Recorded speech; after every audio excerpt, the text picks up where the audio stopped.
Good morning guys. So kahapon diniscuss natin yung mga nanalo sa pagka-gobernador dyan sa mga probinsya sa Luzon. Ngayon naman sa Visayas at Mindanao. So tingnan natin kung sino yung mga lamang at ang mga mananalo dyan sa mga probinsya sa Visayas at Mindanao. So di na lang natin diniscuss yung mga ibang gobernador na nasa probinsya na medyo walang kalaban or medyo sure win na dyan sa kanilang probinsya.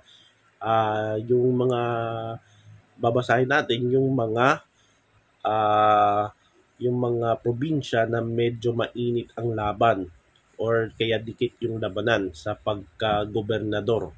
So merong still gobernador pa rin, merong ding nagbabalik gobernador, meron ding bagong gobernador pero same pa rin ang apelyido at merong ding upset. Ah, umpisahan na natin sa probinsya ng Antique kung saan panalo na itong si Paulo Javier with 144,059 votes. Jonathan Tan with 97,732 votes. Edgar Denosta, 49,921. Cap Vic Pedelicio, 15,767. At Taba Gayona with 1,517 votes dyan sa Antique. Of course, itong Javier ay kilalang old political family dyan sa Antique. So, na-remember nyo, nung panahon ng bago mag-EDSA EDSA 1, yung si Javier na pinaslang nung panahon kasagsagan pa ng eleksyon noong 1986. So, parang bayani na si ang pangalan niya Evelio Javier dyan sa probinsya ng Antique. So yan yung still yung mga pamilya niya ay nakahawak pa rin ng pwesto sa gobyerno. So yan yung Antique. So nakabalik na itong Javier, nakuha na uli nila ang posisyon dyan sa probinsya. Sunod naman yung Cebu kung saan ang the greatest upset, isa pang upset of the year. So maraming upset ngayong 2025 midterm elections. Of course sa Senado, ganun din. So nagulat tayo sa pag number 2 ni Bam Aquino. Dati wala sila sa mga survey polls, no? Hindi sila pumapasok sa top 10, minsan 12, minsan 13, minsan 12, minsan 11. So, yan guys, no? Marami talagang upset ngayong 2025 midterm election. At isa doon ay itong si Pam Baricuatro kung saan tinalo niya si Gwen Garcia. So, si Pam Baricuatro nakakuha ng 1,092,525 votes. Incumbent Gwen Garcia 750,102 and Ginkgo Valeriano with 33,147. So ang dahilan sa akin, ang dahilan kung bakit nanalo itong si Baricuatro, una yung Duterte brand. Kasi still yung Duterte malakas pa rin sa Cebu province. Pangalawa, yung pag-suspende ng ombudsman dito kay Gwen Garcia. So, naapekto talaga itong si Gwen Garcia. Kaya, naging advantage ito kay Pam Baricuatro. So, malaking benefit ito kay Pam. So, yan. Congratulations dito kay Pam Baricuatro sa Cebu province. So, ang problema dito, medyo yung mga sa mga mayor, sa mga konsihal, sa mga board member ay still pa rin dominante ng One Cebu. So yan yung isa pang problema ni Pare 4. So ganun talaga yung politika sa Pilipinas, no? Pag bagong nakaupo, of course, yung mga iba pang mga opisyalis na dati nasa natalong kandidato, lilipat yan sa bagong administrasyon. So, ganyan talaga yung politika dito. So, punta naman tayo sa Mindanao kung saan sa Davao de Oro. ay panalo itong si Raul Mabanglo. Raul Mabanglo, 239,145 votes. Pangalawa dito si Ruel Peter Gonzaga. So tinalo niya dito si Gonzaga with 226,203 votes. Then sa Davao del Norte, still si Kuya Edwin Hubahib pa rin ang gobernador ng Davao del Norte with 319,588 votes. Tinalo niya si Aldo Duhali, congressman ito, with 221,115 votes. Sa pagka-vice governor, nanalo din yung anak niya na si Clarice. So yan yung update dyan sa Davao del Norte. Si Clarice ay tinalo niya si yung dating kaalyado nila na si Congressman, former Speaker Pantaleon Alvarez. So yan yung update dyan sa Davao del Norte. Still, Hubahib pa rin nakaupo sa pagka-gobernador at vice-gobernador Hubahib.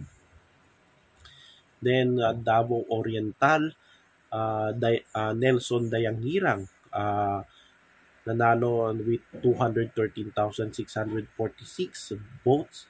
Tinalo niya yung incumbent governor na si Nino Uy, got 137,633 votes.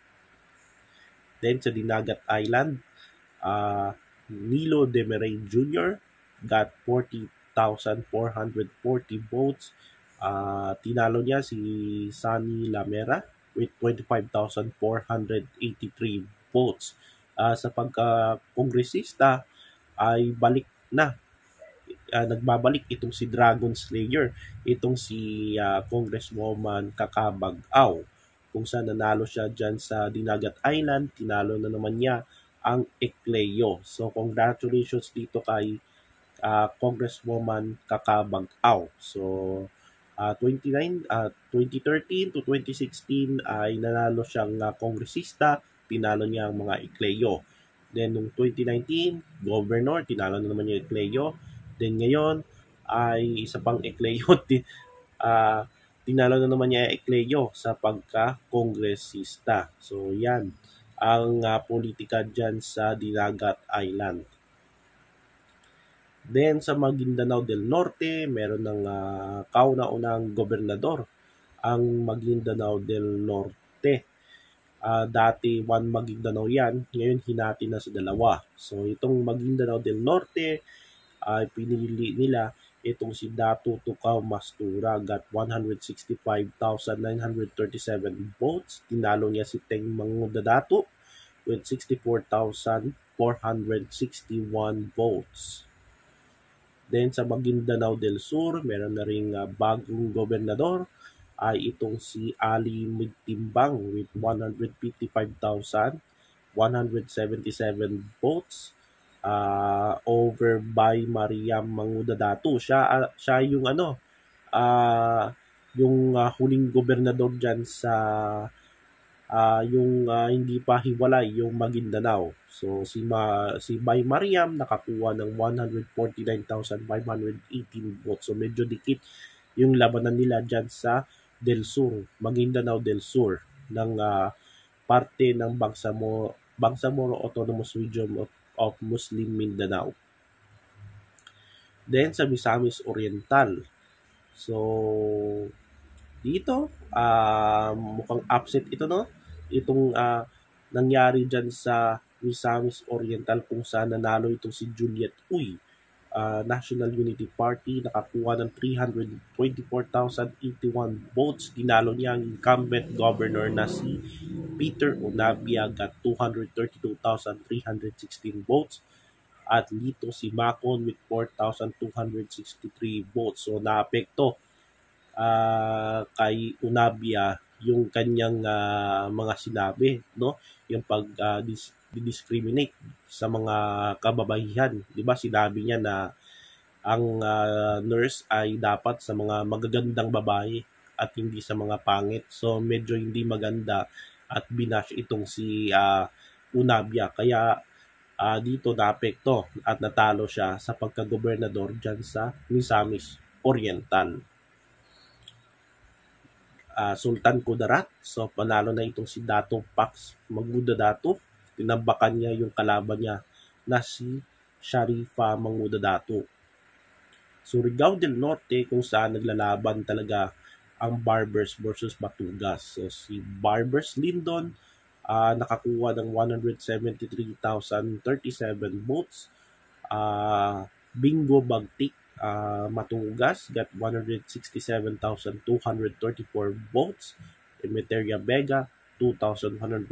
So dikit ang labanan dyan sa Surigao del Norte. Zamboanga del Sur. So Zamboanga del Sur, Divina Grace Yu 311,608 votes. Tinalo niya si Sweet Ceriles. So medyo dikit yung labanan sa pagkagobernador sa Zamboanga del Sur. Medyo dikit, no? Sweet Ceriles got 246,217 votes. So lamang si Yu. Then Zamboanga del Norte kung saan naglalaban dyan yung Halos-Hos at Uy. So ang panalo yung Uy, si Daryl Dexter Uy got 353,573 votes. So 353,573 votes. So tinambakan niya itong kalaban niya na si Bullet Halos-Hos got 217,022 votes. At Javier Omni Maga got 4,582 votes. So, yung sinabi ko, sa isip ko medyo naapekto sa mga Halos-Hos. Yung, para sa akin nakaka-apekto kay Halos-Hos yung issue dyan sa Itbulaga, yung agawan ng trademark. So, medyo naapekto dito si Halos-Hos kasi sila yung mga binabatikos ng mga fans ng TVJ ng Itbulaga, sila lagi yung binabash diyan sa social media itong mga Halos-Hos. So medyo naapekto sa kanila yung nangyari diyan sa Itbulaga, no? Yung agawan sa kung sinong hahawak sa pangalan ng Itbulaga. At siguro sinuportahan din ng ni Tito Soto itong mga Uy. So yan nangyari dito kay Bullet Halos-Hos. So nakita ko talo rin ang Halos-Hos dyan sa Dapitan. Lalo na dyan sa Dapitan. Pati sa pagka-kongresista talo rin. So yan yung nangyari sa mga Halos-Hos dyan sa Zamboanga del Norte. So mukhang ubos yung kanilang dynasty dyan. At tinalo sila ng mga pamilyang Uy dyan sa Zamboanga del Norte. So yan yung update natin sa governor's race sa Visayas at Mindanao. So marami pa tayong tatalakayin. Una dyan, kung bakit natalo si Willie Revillame. Pangalawa, kahit hindi pinalad ay bakit tumaas yung kanilang numbers ni Heidi Mendoza, Luke Espiritu, Jimmy Bondo, Colonel Busita. So abangan nyo guys, yung isa pa, bakit nanalo si Bam and Kiko, pang-apat, at bakit natalo rin itong si Abalos at si Pacquiao. So yan yung aabangan natin sa next video natin. So yan guys, at susunod dyan ay yung mga mayor naman sa mga ibang lugar, sa mga cities. So pag-usapan din natin yan. So hanggang katapusan ng May tayo mag-discuss about politics at election updates. So